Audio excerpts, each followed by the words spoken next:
another episode of the Women of Ouija. I'm Marla Martinson. I'm Karen Dahlman. Hey, you guys, thanks for watching another episode. And we've got a real interesting subject again, and Karen's going to tell us what it is. Somebody asked a question, Karen. What was it? Well, people want to know just how do you talk to spirits? How do you talk to spirits in general? And they want to know first with the Ouija board, but just how to do it. Yeah. So I've been communicating with spirits since I was very young, since the age of 2. I was told it was an imaginary playmate. It wasn't. It was he's still around. It was a little sprite-looking spiritual guide. His name is Dacky. I write about him in my 3rd book. And he's kind of he kind of stays on the side. He's not one of my main guides, but he still speaks to me. He speaks to me in really riddles and poems, and he speaks to me in very creative, artistic ways. That's how he comes through, and that's who I first met. I remember meeting at the age of 2. We spoke all the time to the age of 5, and when I went to school, I put him away, but he never really left. So that was the beginning of it. I didn't know I was doing that. So I ask you all, and many of you who are guided to using this tool, the board, or want to communicate with spirits, you've probably had some kind of experience. You're interested in it, so you have some propensity for it, and you might even have had an imaginary playmate, so-called imaginary playmate. So you probably were already communicating with spirits. By the way, let me let you in on a big secret. Spirits are always communicating with us. That's true. You just don't always recognize them. So, for example, in your dreams, you may have a loved one visit you. You may have a dream that felt so vivid and lucid of your grandma who just died. I had this happen to me. And they'll communicate with you, and you go, wow, I felt like grandma was here, or I felt like my great aunt was here, or my animal who just died, they were here, and we did the things we used to do together. And I would say that's their way of coming through, because when you want to speak to spirits, you really have to get out of the ego, right brain, rational, linear way of thinking and get more creative into the left, artistic side of the brain. When we sleep, we let go of our guard.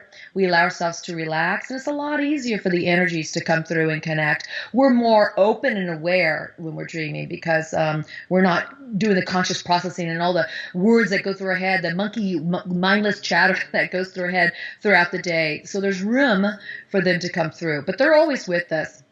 And in fact, my guides say they're always around, right? They're always around. They're just in another dimension. My guides say they're right here. They're right against your face, meaning their energies just pass right through. Sometimes you'll feel the energies.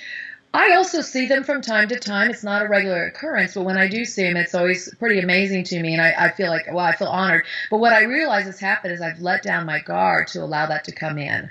I've stepped outside of my ego somewhat that I could to say this is possible. Mm-hmm. So you ask, I have a board. How do I do this on my board? Well, we do a lot of videos that cover how to even start using a Ouija board, how to get the planchette moving, how to set your intentions, your focus, how to sage or set up the session. We talk about meditation. We talk about breathing exercises, clearing your energy. And so the other thing I would say is you've got to be open. Again, this is the easiest way to do it, is to get out of your right brain. Everything is only this way, and be open to possibilities.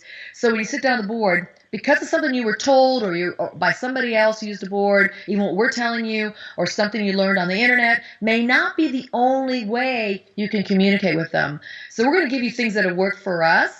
But I've got to tell you, and Marla will tell you the same, we've heard a lot of different ways people prepare themselves for the sessions and how they communicate with the spirits. So with the board, what I do, this is just my suggestions for me, is I'm very open to it, number one. Maybe because I had the background of seeing them and experiencing them from a young age without a tool. So that I kind of had, a good edge to start with. Not everybody has that. But what I do is I suspend my thoughts of disbelief, and I allow myself just to be open. Be skeptical, but be open. That's how you start. And I tell everybody I teach to use the board, you got to suspend your beliefs that, no, this is not possible, because then it will never be possible. But to be open to the possibilities that this could possibly happen. And then set your intentions and say, I really want to communicate with my guardian angel. Set those.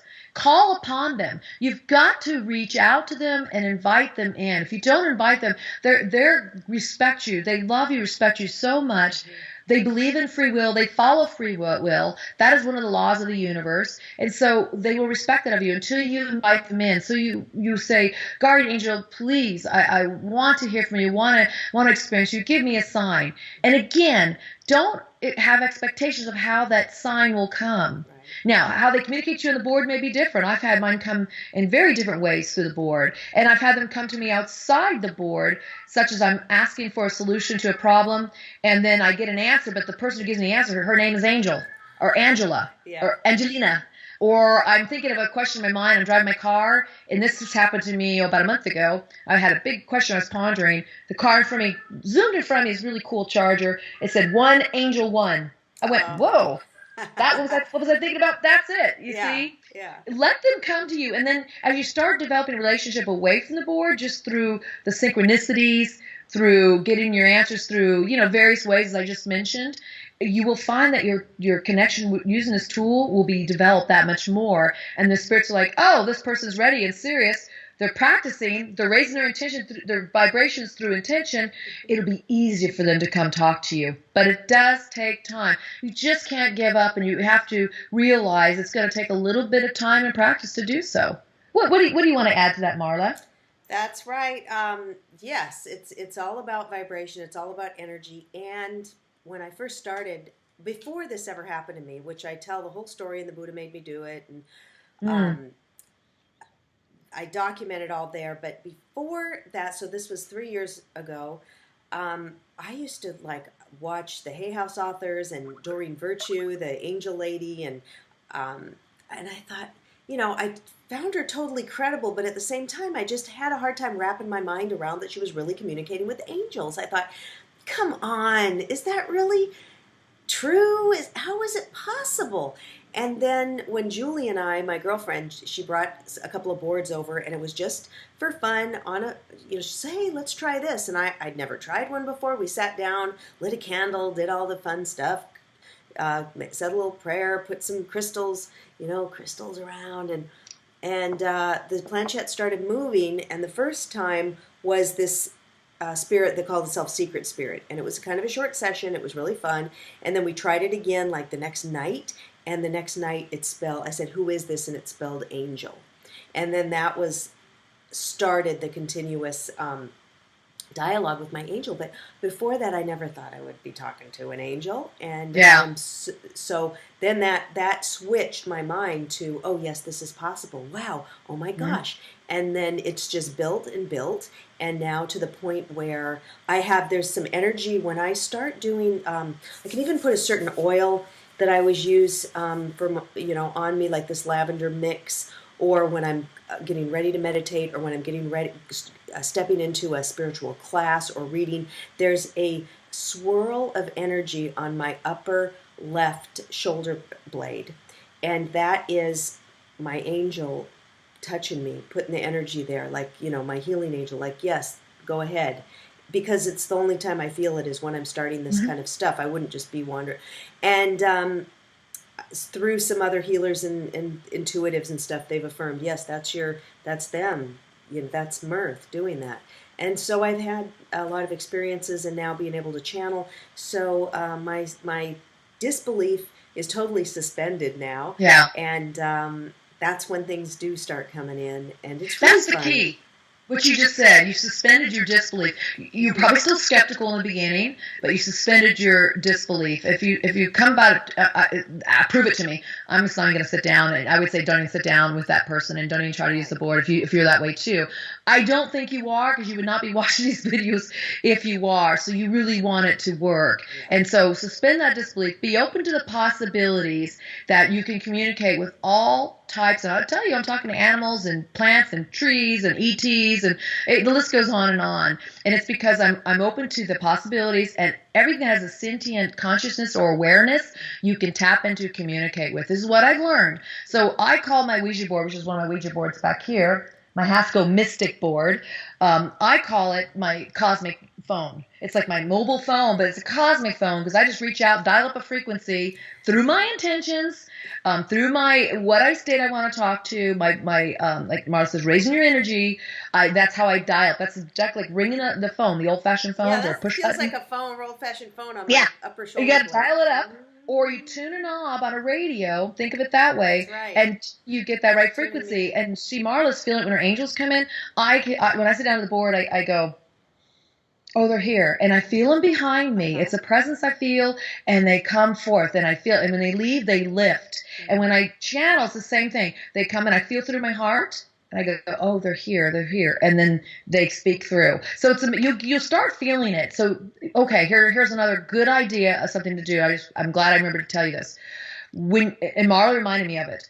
When you start doing this work, you're working with the board, and you get a good session, remember where that feels good in your body. And the next time you sit down at the session, try that again. If it's an excitement you felt in your heart, if it's an anticipation or excitement, or it's something you felt in your gut, or you got a chill, try to remember that, recall it, because that will help you dial your frequency back to that energy, to that communication again. Truly, our bodies are an incredible system. It's an incredible system of tuning and frequencies. It's all vibration, right? So our body really is what allows us to, it's the gateway, it's the portal to all the different dimensions. So through tuning your body, working and raising the energy, changing it, shifting it, is how you make these connections. It may not be so tangible for you right now, but as you progress with this work and you study, read, take classes, continue to watch these videos, read our books, check out other books, go to these websites, learn about this stuff, join the Facebook groups, and then you'll start to, really open and shift yourself to all these possibilities. As you start hearing everybody else's stories, it kind of helps you open up to your possibilities. Now, you will hear a lot of negative things out there, too. I'm going to tell you, I'm 43 years. It'll be 44 starting December 26th for me. I got to tell you, I didn't have these negative experiences, probably because I was always very positive from a young age. So mine have just been nothing but really uplifting, enlightening, and just exciting. And I write books because of this, and it makes me really move into the world in great ways that I think it empowers me in so many ways.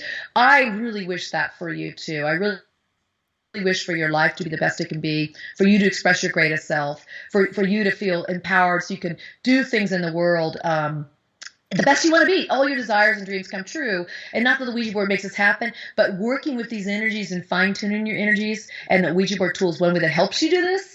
And Mara and I have done videos on raising your intuition and your psychic abilities through these tools. And I'm just saying this is kind of a byproduct of working with these tools. But you've got to be able to be open to the possibilities, work with the energies, and really explore and discover and learn and research this stuff. And then you too soon will be able to communicate with the other unseen realms. Yeah, it's a really beautiful thing, and I have never had any negative experiences either with it. So, a lot of people want to try to steer it that way in some of the chat groups and things, but we stay clear of that, and we only use it to tap into the beautiful higher realms, and that's where we get our inspiration and creativity, and we're really loving it, and we hope that for you too.